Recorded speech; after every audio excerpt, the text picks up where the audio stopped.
Salut les gars, RC Jam Jam, premier buggy en réparation, enfin révision et rebuild pour jeu et tombola de Mani.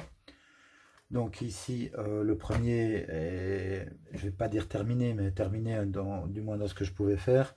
Donc ici il était complet, mais ne fonctionnait pas trop bien. Donc ce que j'ai fait, bon, première chose à savoir, c'est que c'est un Amewi AM10B. Ok. Donc c'est important parce que je vais poser des questions là-dessus, puisque j'ai besoin d'aide pour refaire cette machine.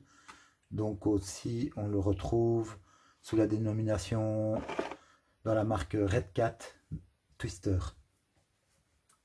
Alors, qu'est-ce que j'ai fait dessus pour le moment?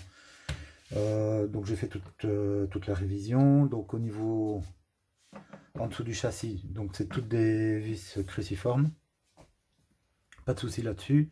Ici, le propriétaire précédent avait mis 4 grosses vis à bois que j'ai laissées parce que dans le plastique, ça fonctionne très bien. Je les ai juste retaillées parce qu'elles étaient trop longues. Ici, le bac à batterie s'ouvre par en dessous avec un système de verrouillage vraiment très, très costaud. Donc ça, c'est très bien.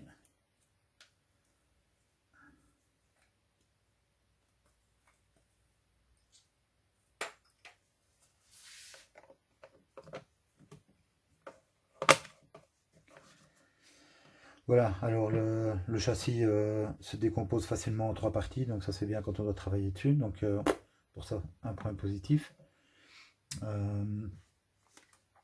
Donc le moteur est à l'arrière, c'est un 3930 kV brushless, le contrôleur brushless aussi évidemment, je reviendrai dessus. Donc hop, allez, je reviens sur le train avant. Donc le train avant, qu'est-ce que j'ai fait? Bon bah j'ai toute la machine a été nettoyée, évidemment, et passer au régénérateur plastique pour lui donner un look un peu plus sympa.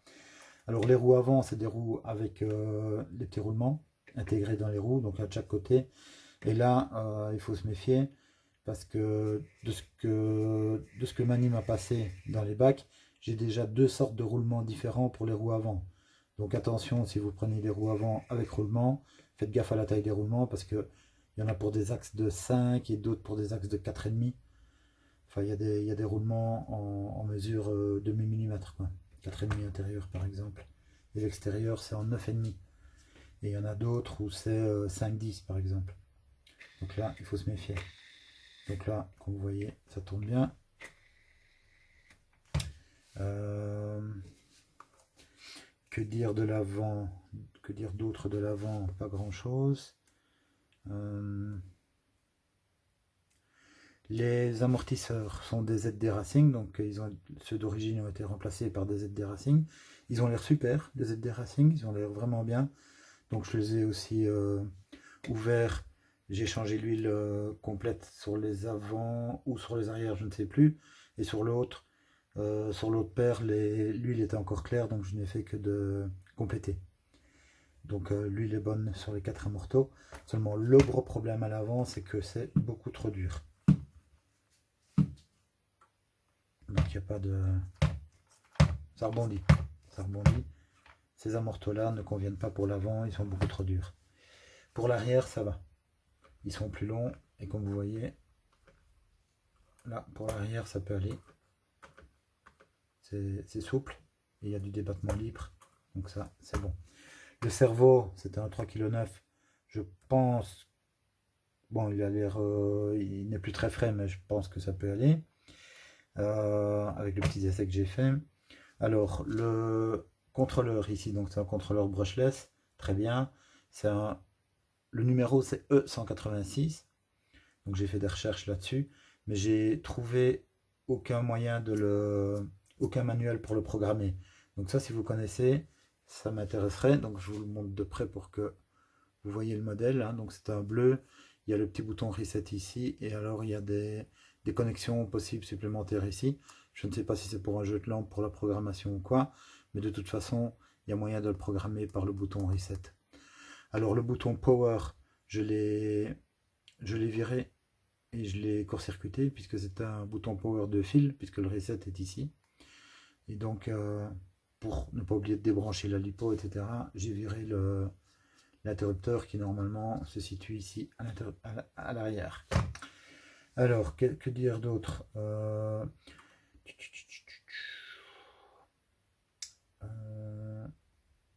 Oui, donc pour la programmation ici, donc ça m'intéresse de voir de passer la programmation en revue pour voir quels paramètres il y a moyen de changer. Mais un truc très important, c'est que j'ai pas envie de foutre, comme c'est un brushless, j'ai pas envie de foutre une batterie NiMH dedans, j'ai envie de foutre une lipo. Bon, ça c'est une toute petite lipo que j'avais pour pouvoir tester avec la prise DIN. Et donc, si je passe en lipo, vu que je ne sais pas comment il était avant, je ne sais pas s'il y a une coupure lipo qui est programmée sur le contrôleur, puisque ce contrôleur-là, je pense qu'il est prévu NiMH ou lipo. Mais je ne sais pas comment le passer d'un mode à l'autre. Donc c'est ça le problème que j'ai avec le contrôleur. Alors le récepteur, pas de souci. Le récepteur, c'est un FlySky qui fonctionne. Donc ça, il n'y a pas de souci. Donc on a parlé du récepteur. Donc là, je vais simplement recoller correctement. J'ai refait la petite paille pour l'antenne courbée comme ça pour ne pas devoir s'amuser chaque fois à la passer par la carrosserie.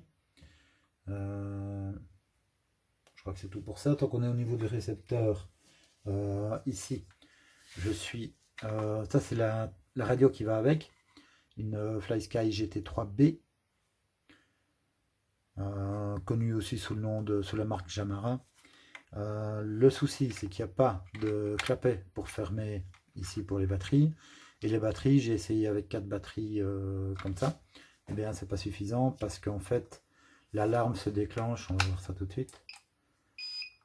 Voilà, l'alarme se déclenche parce qu'on est à 7,8 volts ici. Et l'alarme se déclenche en dessous de 9 volts parce que c'est fait pour une batterie 3S LiPo apparemment. Donc qui n'était pas fourni avec évidemment. Donc voilà. Donc ici il manque une batterie 3S FlySky et le clapet pour refermer cette télécommande qui va avec ce récepteur FlySky. Mais sinon ça fonctionne. Je vais dire bon. J'ai pu le faire fonctionner avec ce pack de batterie malgré que ça bip. Et donc il manque aussi une batterie pour la voiture, donc une batterie 2S LiPo. Moi j'ai essayé avec une petite batterie comme ça que j'avais sous la main, une batterie perso. Alors donc l'aileron, j'ai enlevé tous les stickers qu'il y avait dessus parce que c'était très moche et je l'ai repassé enfin je l'ai nettoyé, je l'ai passé au nettoyant plastique.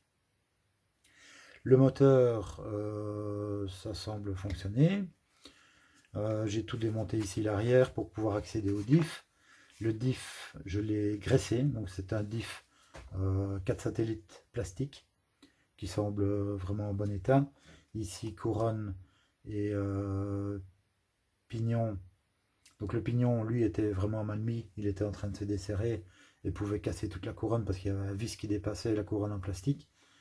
Pouvait prendre dedans et se casser, donc là j'ai bien fait de regarder. Donc là j'ai tout refait avec des vis correctes, ça fonctionne bien. Donc le diff, comme dit, j'ai tout bien regraissé, donc ça maintenant c'est beaucoup plus souple, ça se passe bien. Je vais vous la faire tourner comme ça vous verrez, mais bon, il y a le but de la radio.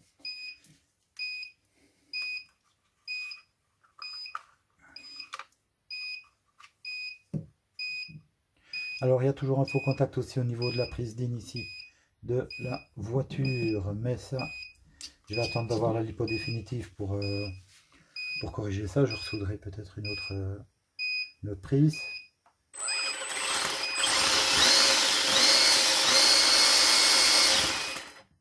Donc là comme vous voyez elle va un peu vite, donc là il faudra aussi que je contrôle la vitesse max, voir si c'est pas trop élevé, sinon mettre un pignon plus petit.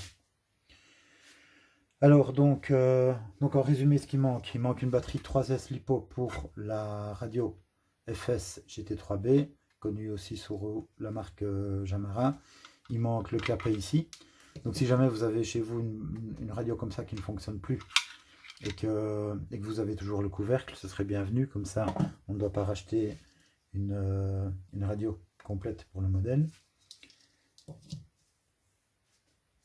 Pour la voiture, je vais regarder au niveau des amortos. Je vais essayer peut-être avec, enfin je vais essayer avec des amortos de slash. J'ai des amortos de slash en plastique, peut-être que ils seront plus mous, en tout cas ça c'est sûr. Je ne sais pas s'ils ont la bonne longueur, la bonne taille, la bonne dimension. Ça je verrai. Donc il manque une lipo 2S ou 2. Je trouve que c'est quand même mieux d'avoir 2 lipos pour un jeune débutant qui puisse faire 2 packs. 2 lipos 2S pour la voiture. Alors pour la taille, on peut, pour vous donner une idée, il faudrait une batterie molle, je vais dire, de ce type-ci, pas des hard case, mais c'est juste pour vous donner une idée de la place qu'on a. Une hard case 2S rentre vraiment tout juste. Voilà, il y a juste la place pour... il faut de la place ici avant pour pour le verrou. Donc voilà, une batterie 2S comme ça rentre tout juste. Donc ça pourrait convenir, mais vraiment si elle n'est pas gonflée, parce que si elle est gonflée, ça ne passe pas quoi. Et alors ici, bon, le système, là on verra bien.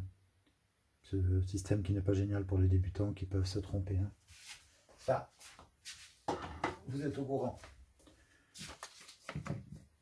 Donc je referme ça. Voilà, donc il me manque aussi la programmation pour le contrôleur, pour être sûr qu'on ait la coupure lipo, au moins ça. Et si je peux avoir les autres paramètres programmés, c'est bien aussi. Donc avec le bouton reset qui se trouve ici, il doit y avoir moyen de faire la programmation, faire le neutre aussi, etc. Voilà, je crois que c'est tout. Ah, je vais quand même vous la montrer avec la carreau. Quand même, hein. Ah, je peux la refermer maintenant. Oui, alors j'ai fait évidemment les petits clips à ma sauce avec les morceaux de Riesland là, pour pouvoir les retirer plus facilement et avoir moins de chance de les égarer aussi quand on les enlève. Voilà, donc sinon pour un débutant, elle est bien, elle est révisée. Voilà, si on trouve ce qui manque pour la compléter, ce sera bien.